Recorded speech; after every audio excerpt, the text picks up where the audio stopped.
I have been dealing with an intermittent no start problem on my 96 i30 here for a while now. Last year I solved it, or I thought I solved it, by installing a new ignition switch from Nissan. And everything was great for a while.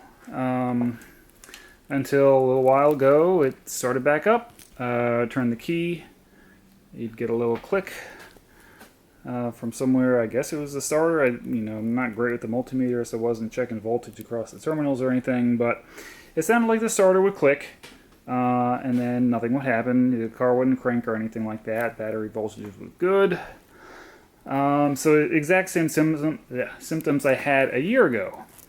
So because the starter takes all of 5 minutes to replace, I decided, hey, I'll just run to the parts store, install a new starter, and return it if I don't need it.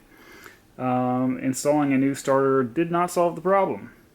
So I was like, alright, maybe my 1-year-old ignition switch went bad. Let me get a new one. They're only 30 bucks. Got a new one. Haven't installed it yet. I did some searching on the good old maxima.org, and I found an old thread where people discuss the issue, and it's related to the ignition switch, but not exactly. Where did I put everything now? So, basically, you turn your key in the tumbler here. I've already popped off the ignition switch on the back of the tumbler. And let's see if I can get you some good video in there. That's the back of the tumbler there. And you can see there is a little T-shaped guy in there. And he goes into that T-shape on the ignition switch. And what I noticed, after recommendations from people on the Maximo website, was that little T guy in there, he's kind of a shaft and he spins within the larger housing. And I noticed that there was a bit of up and down and side-to-side play in him as you rotated the key.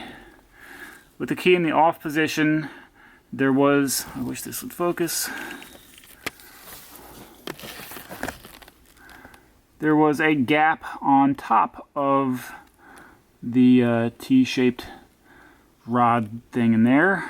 And then as you turn the key, the T-shaped rod would rotate, and then the gap would move, and then the gap would end up being at the bottom by the time you had it rotated to crank the starter. So I was like, alright, these things do wear out. So I decided to play around with it a little bit while I had the ignition switch out. And I just tried to put a screwdriver in there. And lo and behold, the car started 100% of the time.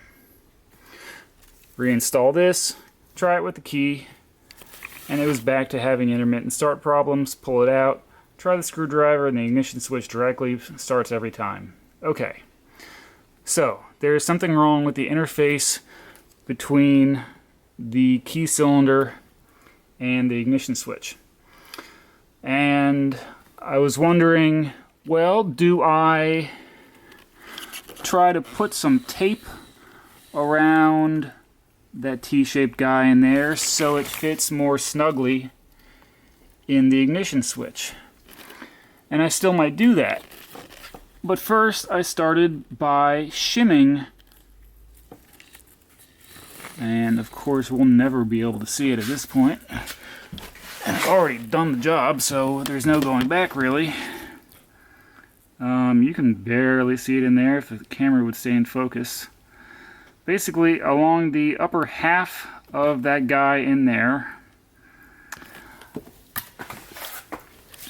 here's what I did.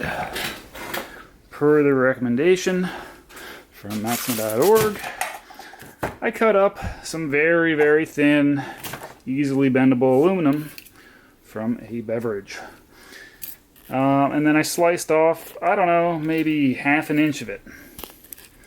And made it roughly roundish. And then I put it over top of the T-shaped cylinder thing. And that more or less eliminated all of the slop in it. And so now when you turn the key, you don't see a gap move from the top of it to the bottom of it as you rotate it. The cylinder, the T-shaped cylinder, now stays centered within its hole the whole time you turn the key. Well, so I tested it out. Reinstall the ignition switch. And you know what? It feels a little tighter as I turn the key. It doesn't feel quite as sloppy. And now, I've only done a few tests so far, but if I post this video, that means this solved the problem. So you could just replace your whole key cylinder there. You'd have to get a new key, and you may not want to do that. So this is apparently a solution for 30-year-old worn-out key cylinders. So if this really does solve my problem, I will be extremely happy, because having intermittent start problems are really, really frustrating. Especially when everything checks out or has been replaced already. So yeah, just a little shim of aluminum from a can is apparently good enough to take out the slop and make things work the way they did when the thing was new. Alright, looks like I spoke too soon. So, wasn't starting. So, going to the next step. I have cut a little bit of the can, and I stuck it down in the bottom part of the T-slot in the ignition switch. And a couple of rounds of testing shows this working well. So if I post this video, that means it works. So you may have to shim this, you may need to shim that, you may need to do both. But some combination will eventually work.